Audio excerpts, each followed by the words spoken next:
I need some traction. Awesome, exciting session today. Hey folks, Lloyd Lobo here, co-founder at Traction and Boast AI. With the increasing subscriptionification of products and services, recurring revenue is truly becoming the eighth wonder of the world, allowing you to build in your own growth. In almost any industry, you can leverage recurring revenue to create a flywheel effect, acquire customers faster, and shorten or even eliminate your CAC payback period. And in many cases, also avoid raising venture capital money and eliminate that dilution altogether, especially in today's market where VCs are on a break because they can't really align with founders on the valuation, right? Founders have a certain valuation expectation. The markets are down, VCs are not meeting there. And I was just reading a research, I think from Jason Lemkin, which said, hey, if you grew last year by double, guess what? Your valuation is half. So products like Pipe, at best. So products like Pipe will help you raise money and fund your business without taking that dilution. So excited to have you here, Michal Cieplinski, a Silicon Valley veteran, former general counsel for Lending Club, Fundbox, and current chief business officer of fintech unicorn Pipe. We're going to talk all about the power of recurring revenue model, how companies can use it to accelerate growth and fund their businesses. So Michal, super excited to have you here. Let's dive right in. You've had a great journey in fintech. Give us your backstory. How did you get into fintech, and what were the key learnings from your journey that made you the person you are today? Lloyd, pleasure meeting you. All right, a little bit about me. I'm kind of a very unusual story.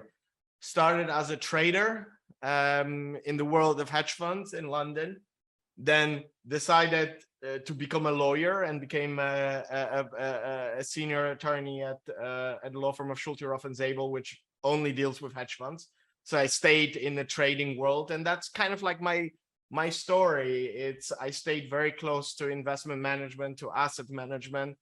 I then exited the world of law and became an operator at the Bank of New York Mellon, where I was in charge of one of the units overseeing asset management and wealth management, first out of Europe, then America.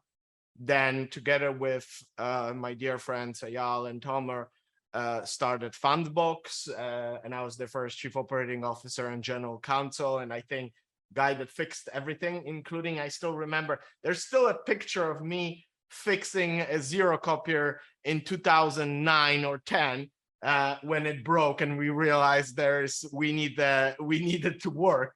So it was get stuff done officer, as folks called me. And then following many years at Fundbox and growing it into over 150 million in revenues, I joined Lending Club to lead its transformation into a banking entity, and led the acquisition of Radius Bank by Lending Club. Amazing run. Lending Club is one, if not the largest fintech lender. It's one of the largest in the world. You're talking about over 3 million customers. You're talking about 30,000 plus daily applications. It's the size of it, it's massive, and it needed to transform itself to a banking entity because capital markets couldn't support that level of borrowing. So we acquired Radius Bank, and then in the fall of 2019, via David Sachs, who was investor in Fundbox, I met Harry and Josh that at that point had an idea for financing SaaS businesses. Funny enough, I didn't know anything about SaaS. They didn't know much about capital markets, and Pipe was born. And we still remember when they were explaining to me how, on our first meeting, when we were doing the ideation of how we're going to be presenting it, to investors what that company really will be, is them explaining me how the model works on SaaS businesses, the quarterly, monthly payments or usage based. And I basically, in a WeWork office, Googling on Investopedia fixed income and reading them the definition of a fixed income, because that's how I saw it. I saw it as basically a fixed income. It's, highly predictable, recurring revenue stream. That was the meeting in September 2019. We launched the company then. In a February 24th, we started with 2 or 3 beta customers to try the product, but really in the summer of 2020. So you see, we built the company right in the midst of COVID. And as you explained, the subscriptionization, I don't even know if that's the word, the whole industry going into subscriptions, because that is a much better model to run the company. It's highly predictable. It is also better customer acquisition. When you think about you running your business, you have 2 options. I ask for upfront a year fee, or I will ask you to pay it on a monthly basis. Well, obviously, every customer will say, I want to pay on the month. Cash is king. Cash has always been king.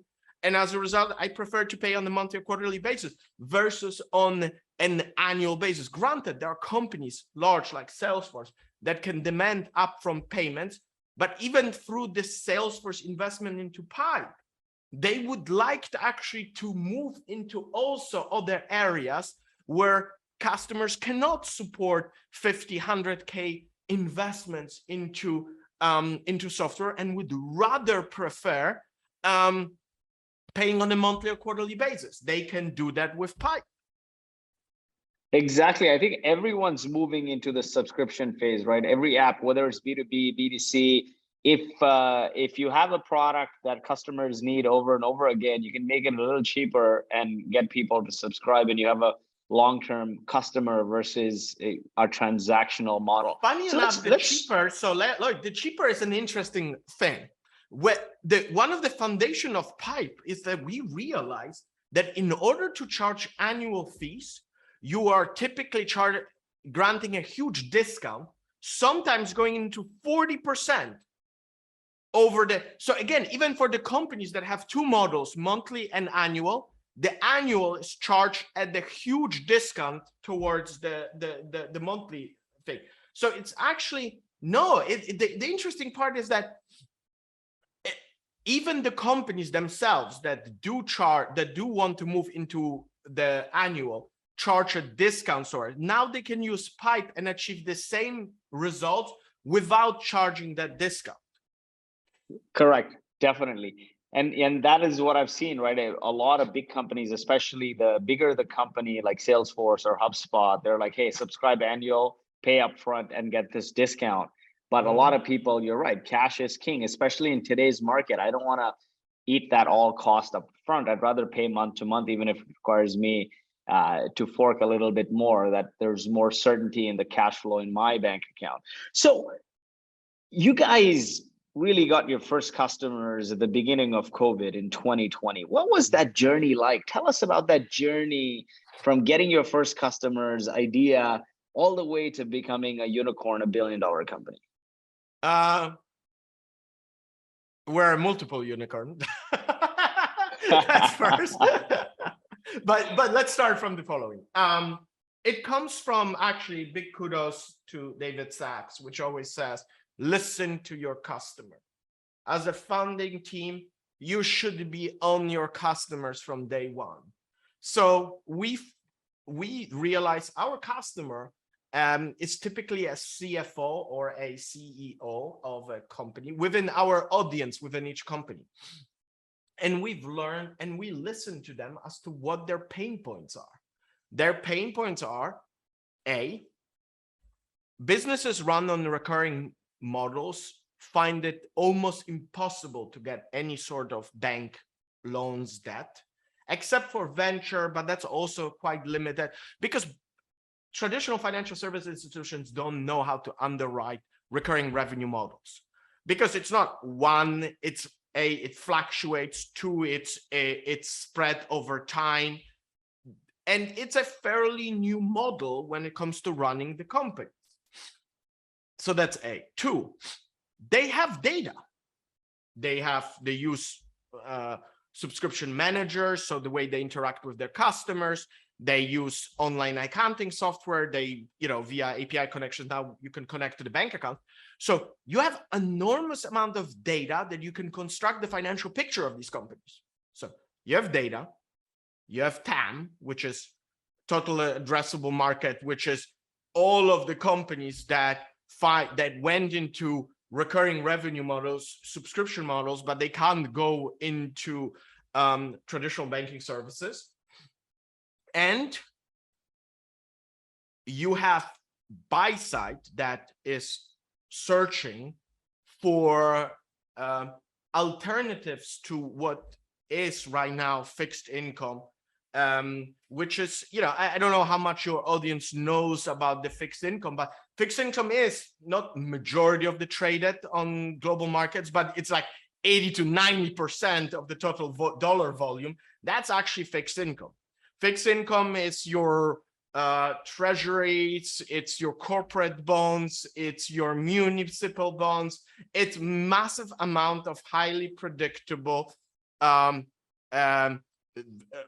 revenue streams that the buy side can buy, that investors love as a hedge against the exposure on the equity side. The interesting part is that fixed income started moving in the same direction as equities, meaning it no longer acts as a hedge or as a safety net, let's put it that way in the different words, towards your equity exposure. It kind of moves the same direction, which is what we saw with Bitcoin. We always thought that Bitcoin is completely uncorrelated. Well, if you look at the chart of Bitcoin price going down, it's exactly relevant to the Nasdaq's performance. It's exactly the same thing, which it seems like it's correlated to Nasdaq. What we've realized, fixed income is correlated to equities. As a result, every investor is searching for non-correlated assets. There's also a reason, if you talk with the top venture capitalists, why so much money went into venture capital, VC firms. The reason for it is they were searching for that uncorrelated asset load.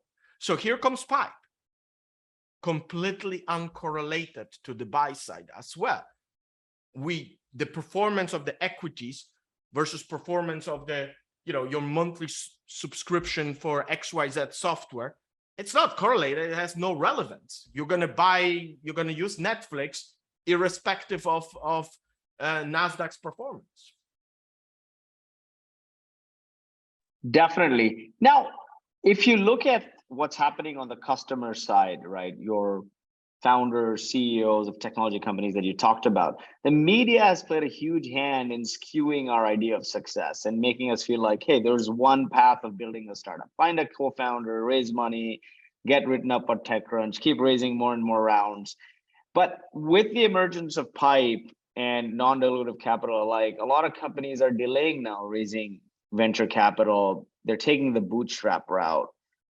Do you see a lot of your customers in that bucket, or how do you advise companies as they're trying to think about how to fund their companies? So starting from maybe taking a big step back, every option of funding your company is correct at the right time and or stage. So the following, most of the companies on Pipe have equity fundraising and also have venture debt. We are not a solution that negates the other ones.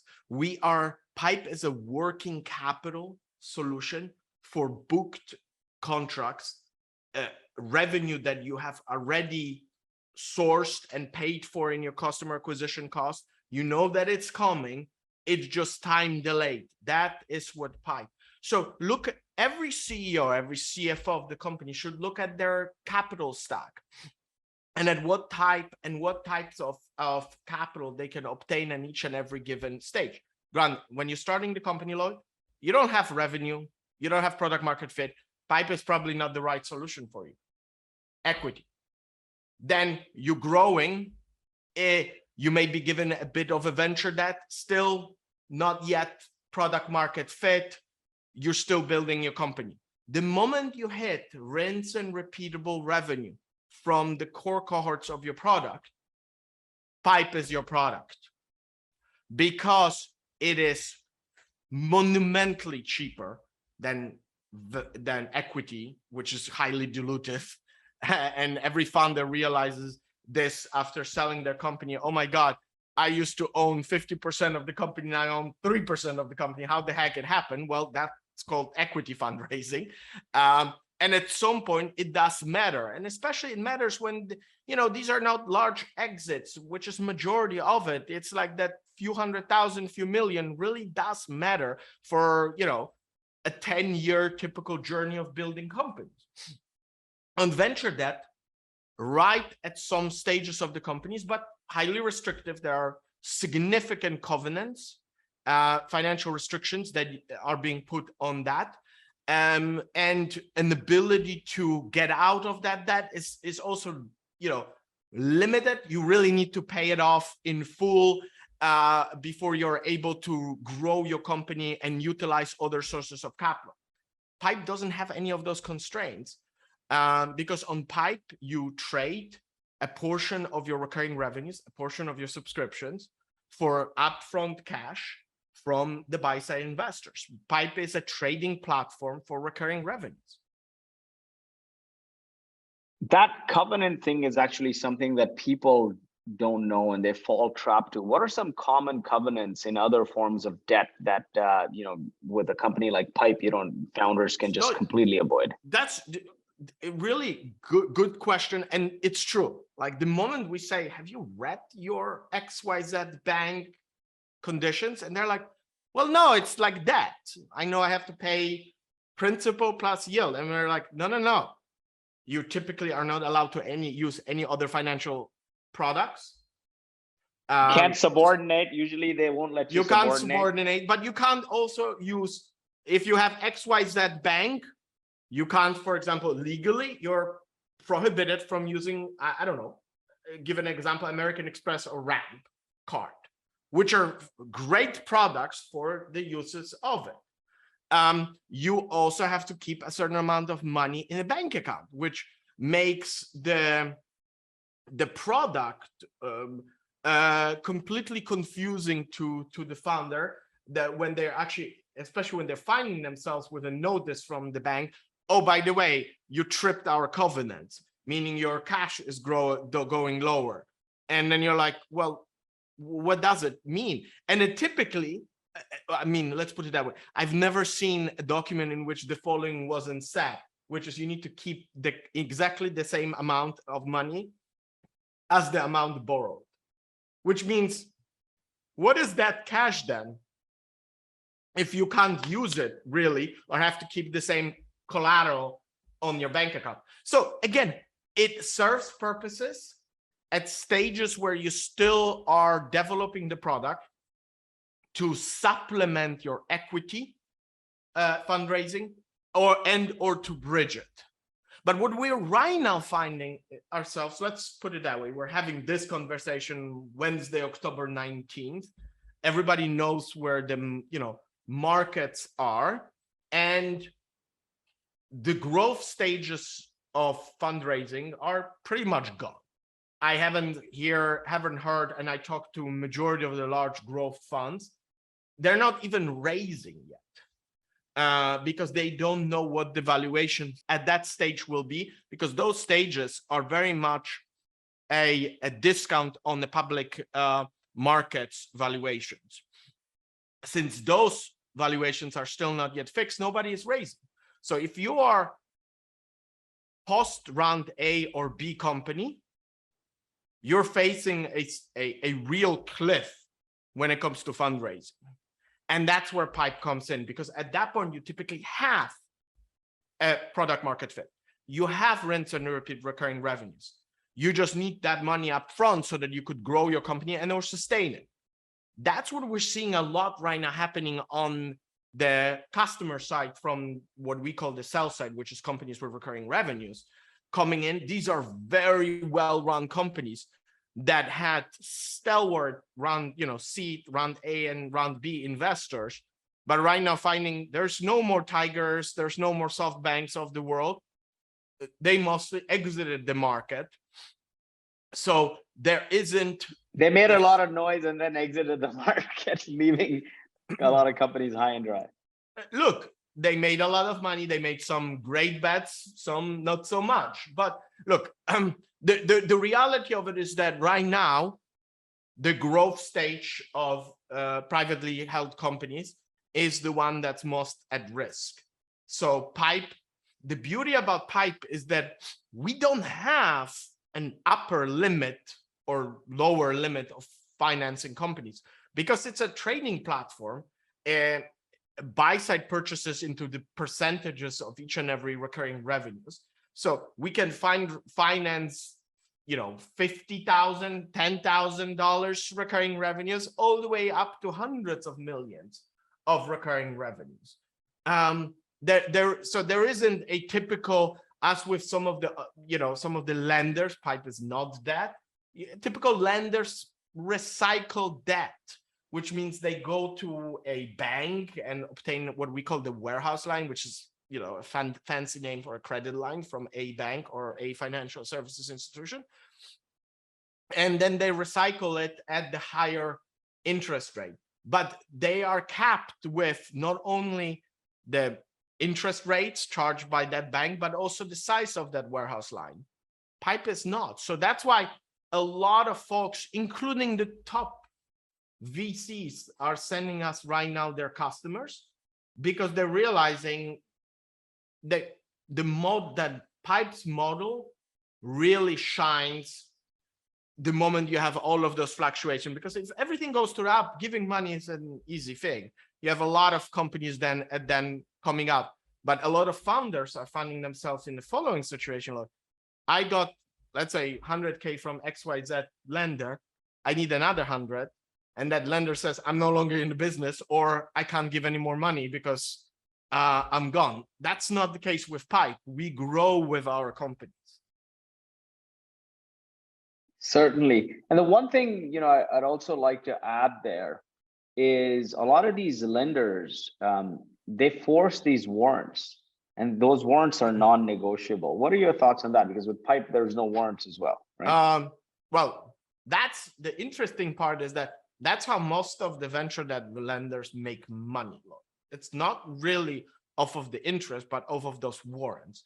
They are typically 0.5% to 1%, sometimes even more.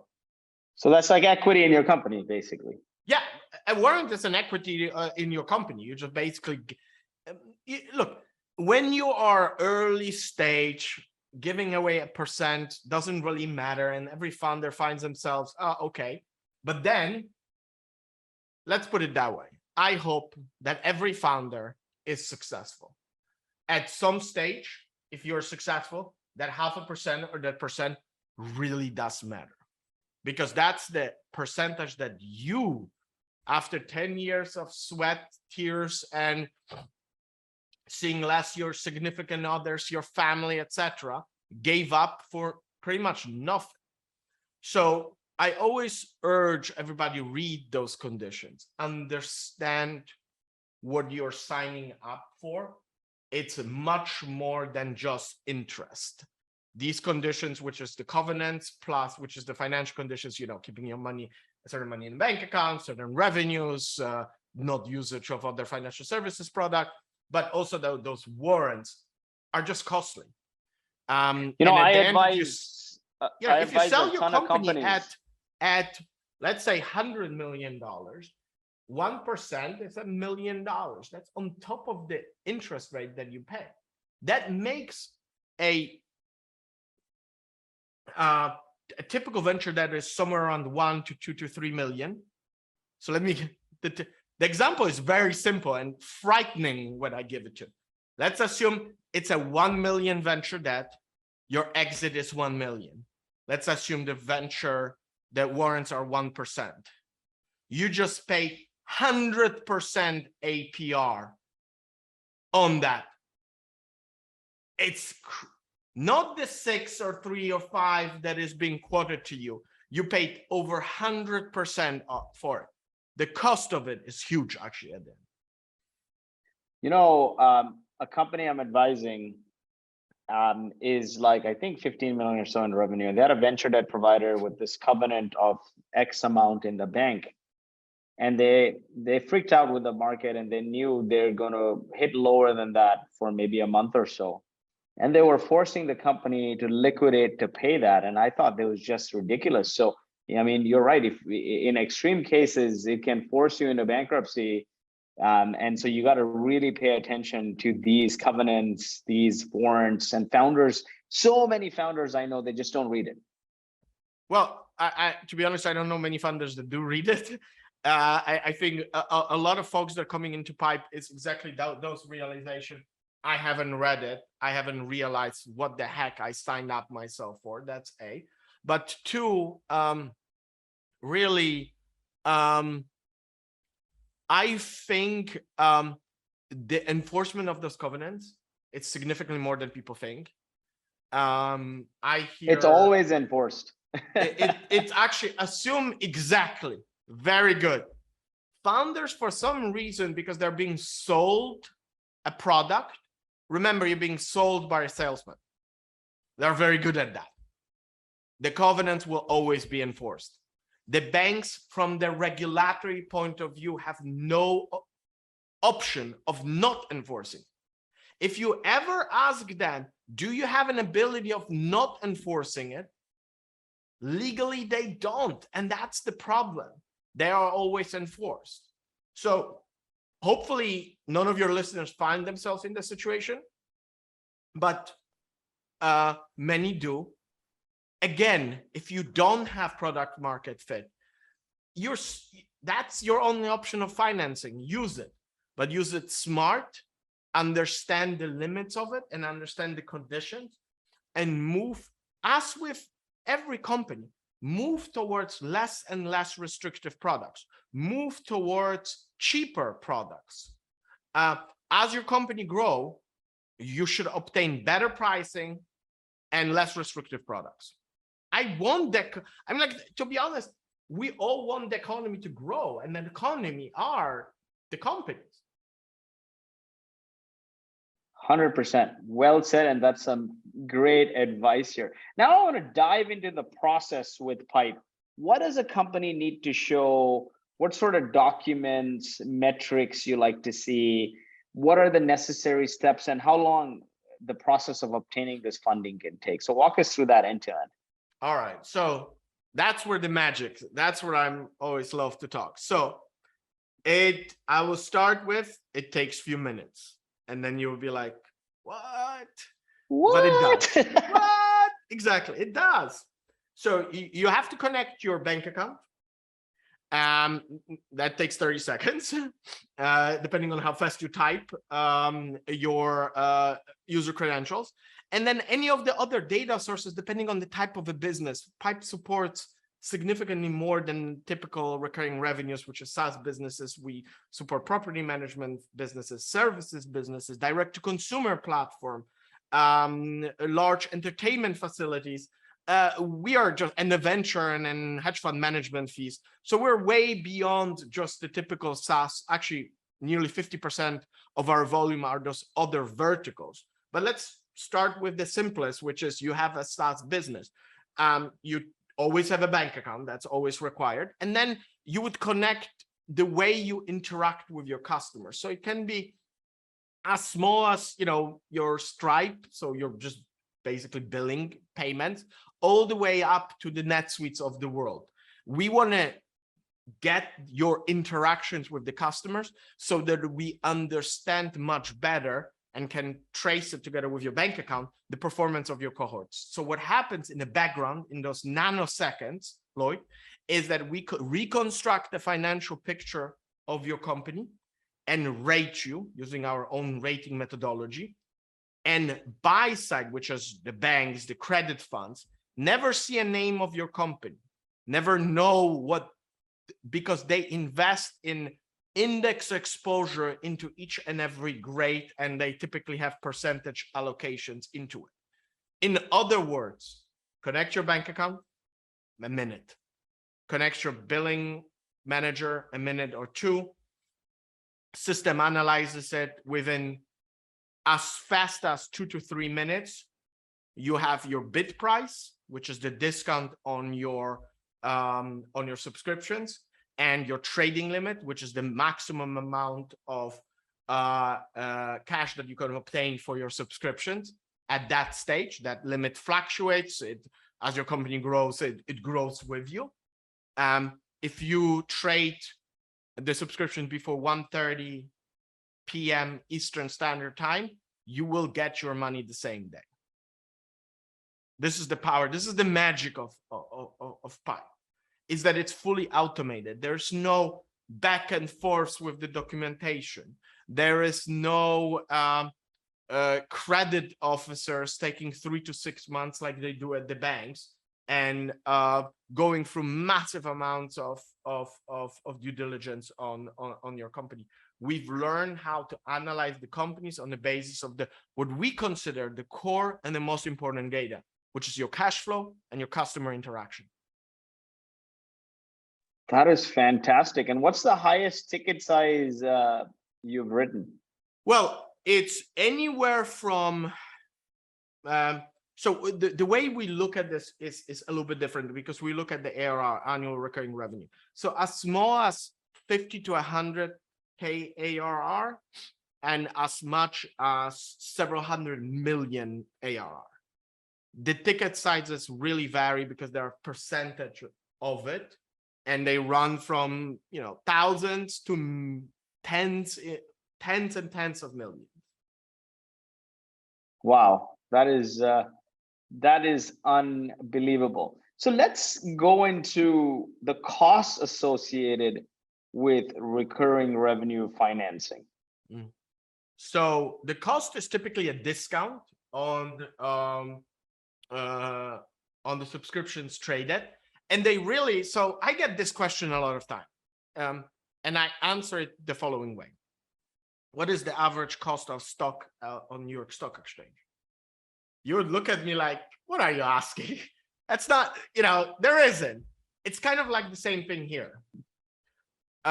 You can't really compare a small company with 3 customers versus a small company with 200 customers. Yes, they may be the same in terms of ARR, very different when it comes to risk. Having 3 customers taking the same amount versus 200, less risky. You can't compare that company versus mid-size in the same, versus large in the same. You can't even at the same vertical compare the companies, because they vary drastically. This is what our ratings methodology takes. So what I always urge is, it does not cost anybody to apply and to go through to onboarding on the Pi platform. You will immediately have the ratings method, the bid price and the trading limit. So you will immediately see that. It takes 2 to 3 minutes. I urge everybody to do that. We are also in a market economy that whatever I give right now, it's irrelevant in a week, or depending on how the markets move. So it is significantly more competitive than equity and venture debt.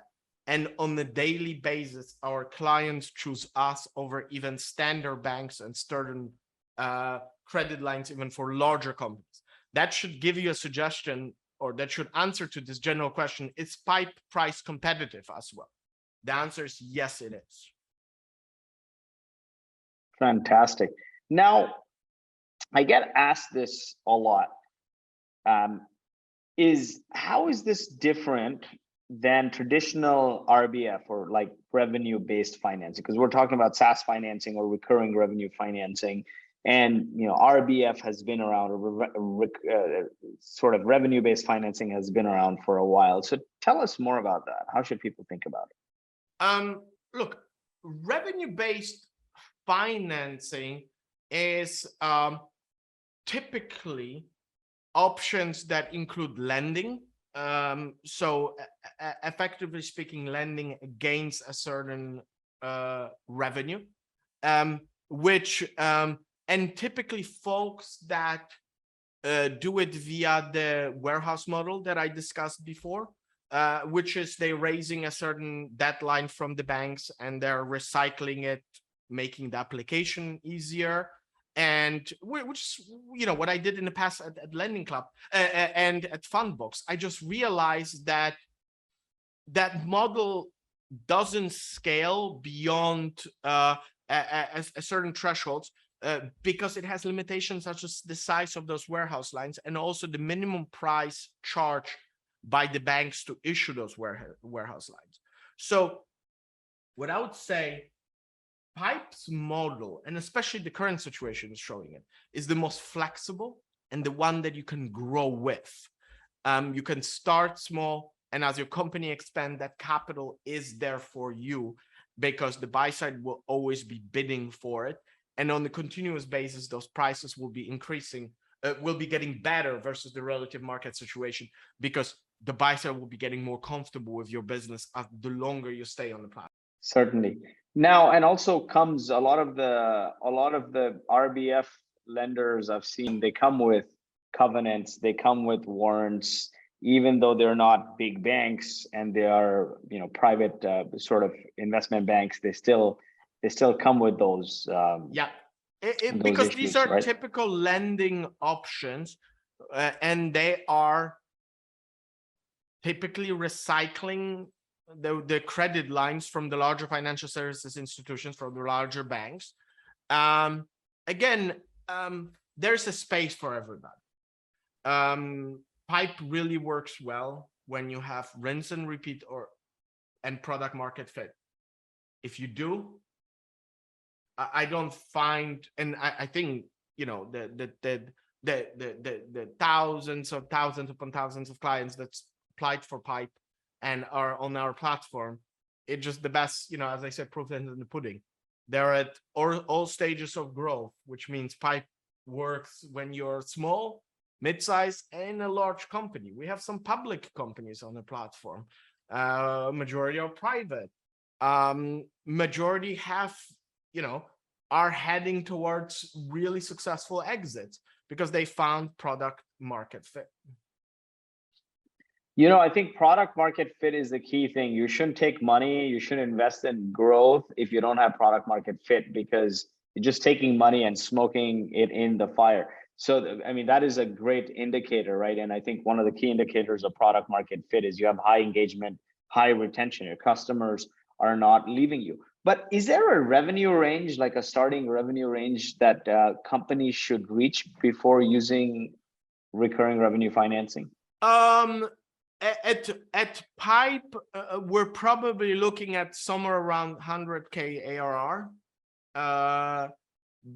There are companies with smaller ARR, but it depends also on many of other metrics. The ARR is not the only metric, but if you're asking me, what is the one that gets you over the edge? And also, the thing is that we never deny customers because we rate. So every customer will be part of Pipe's trading platform.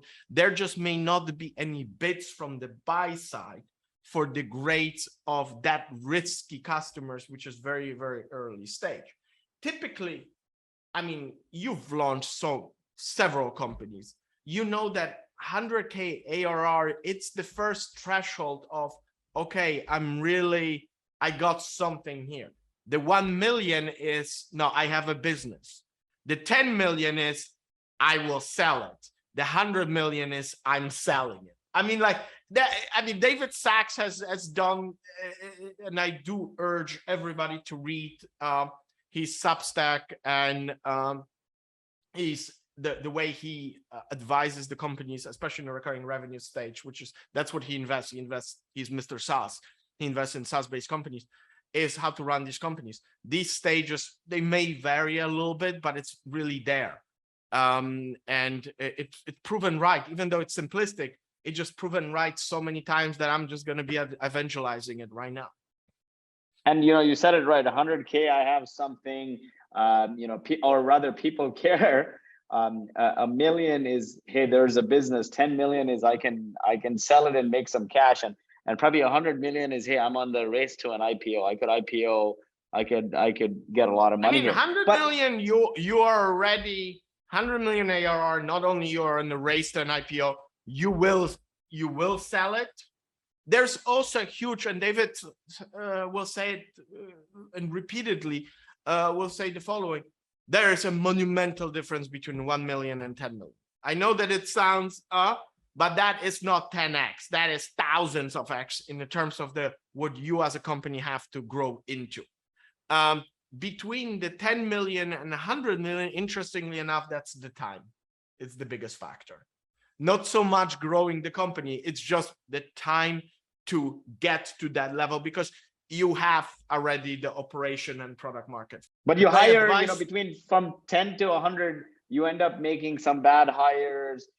As you add more people, things slow down, more process. And so there's that. Time is actually a good thing. You got to be patient.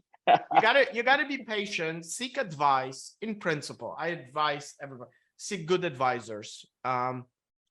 Every company is a complicated operation with many bumps on the road. Don't give up. And also, the biggest thing when I invest personally into companies, I judge the founder's perseverance. Because to be honest, you would be probably wealthier, better on off going to Google or Microsoft or any other, FANG companies, because the chances of success and the chances of you getting a nice house and blah, blah, blah are significantly higher than startups, which, 98% of them fail. Startups are tough. Startups, you do it if that is your DNA, which is you are an inventor and you don't give up. The moment you don't give up, you're going to get to the stars. 100%. And, I was chatting with Jason Lemkin a while ago. We had a very popular session with maybe 50,000 plus views. And he said, once you're at 10 million, even if you grow 30, 40% in 7-8 years, you're 100 million. What else do you have to do? What better thing you have to do? Because starting a new company to get it to 10 million is really hard. And it is. Getting from 100 to 1 is an easier journey than getting from 1 to 10. It's extremely difficult. Everything breaks because you're trying to figure out retention. You're trying to figure out also a repeatable, scalable channel to grow. And then you're trying to figure out scale as well, new products, new markets, etc. But beyond this revenue, right? You said 100K is your minimum. That's when hey, there's something there. There must be other metrics as well. What is the secondary or most important metrics you look at? Your customer diversification. You may be having 1 million in recurring revenues, but if you have one customer, then you're very risky to the buy side. So there may not be enough of the bits for the buy side on the buy side of the platform for your company. So it's what I like to call is product market fit. You really don't have a product market fit if you had one customer or three. That just few customers are using you. So your customer diversification. It's actually, interestingly enough, we are less interested in those standard metrics that the banks look at, which is the margins, etc., because we don't find them as useful, especially in a recurring revenue model, and they just typically don't work. So don't worry about your margin that much. Think of your product. How many customers do you have? How well diversified it is, and how repeatable these customers are. So the cohort retention is big. That being said, we're big in the direct to consumer platform where the churn is a real factor. Then you're talking about net retention. So there are ways to look at that and still see very, very positive. We have businesses that churn 40+% of the companies, but their net retention is through the roof. It's just a factor. Define net revenue for our audience. Net revenue retention. Define that for our audience. So it's net of the churn. So it's you have a churn, but you have new customers coming in.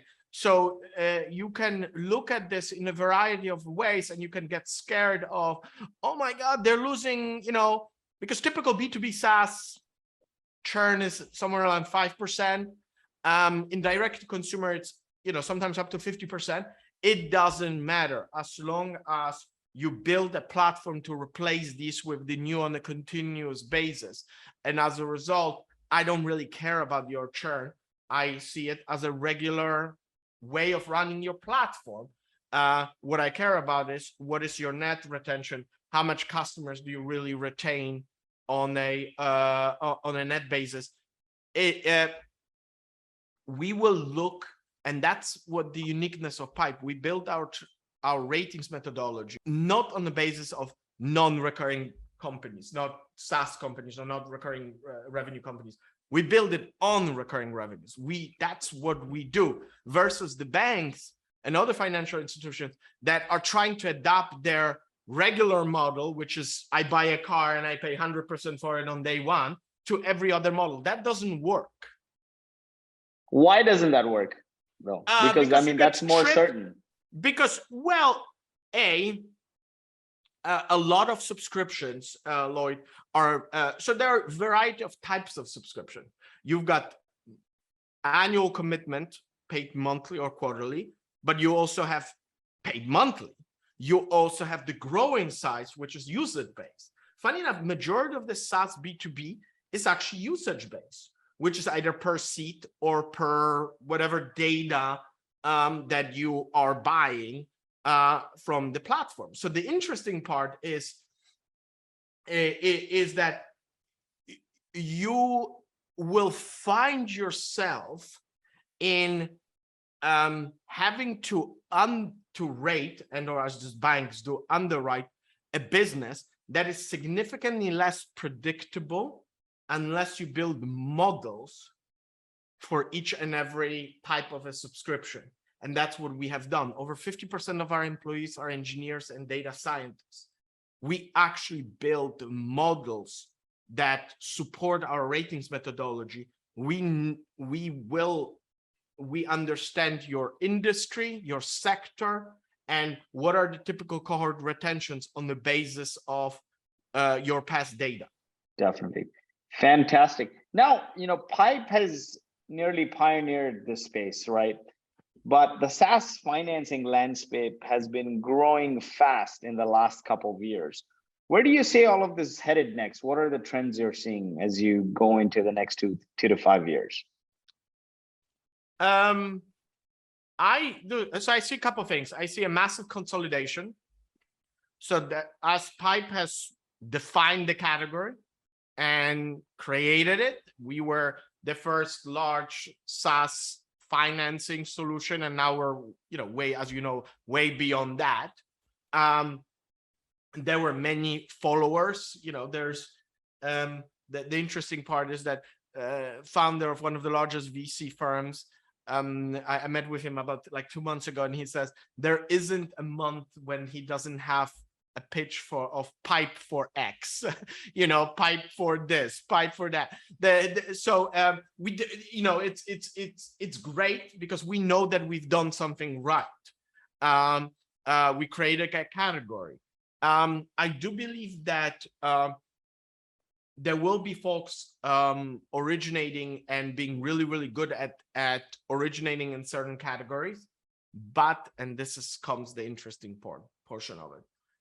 Pipe is a platform for obtaining capital, not only for companies with recurring revenues, but also for other lenders and or for other capital providers. And that's the interesting part. There's already several other capital providers that obtain capital via Pipe.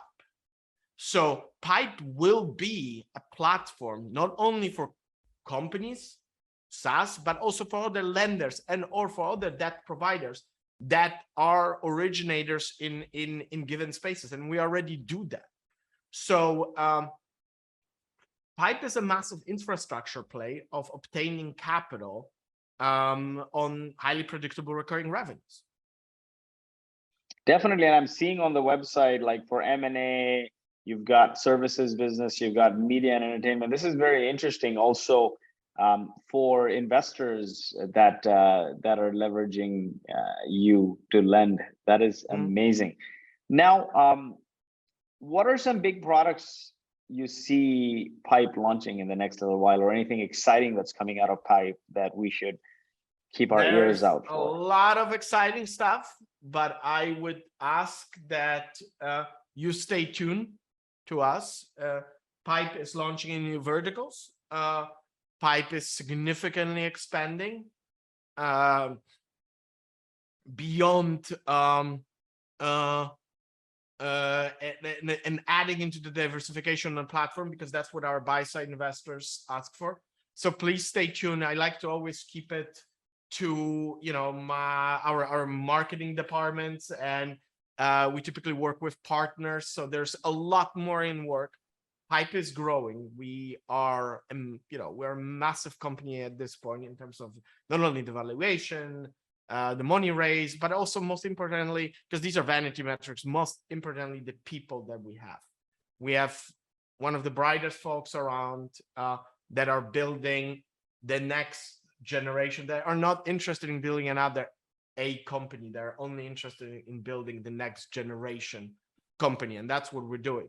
In principle, anything, your rent, your car loan, any subscription, your loans, all of it will be traded on the platform. Just give it the time. Time is a factor. Wow. I love it. I love it. There's some exciting things, and it looks like you guys will own the whole funding stack or funding portfolio of a company as a whole.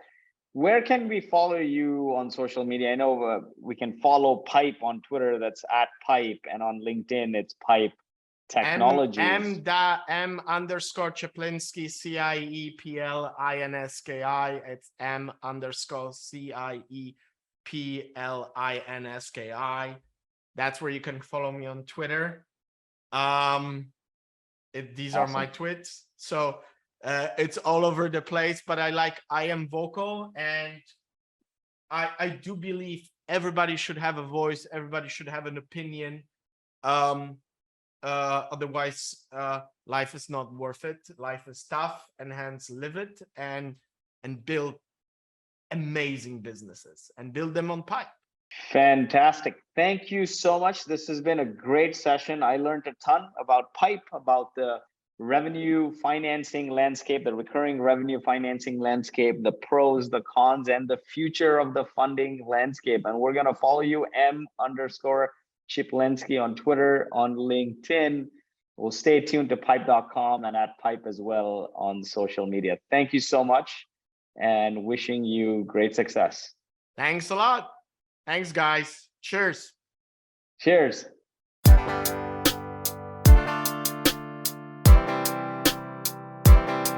I need some traction.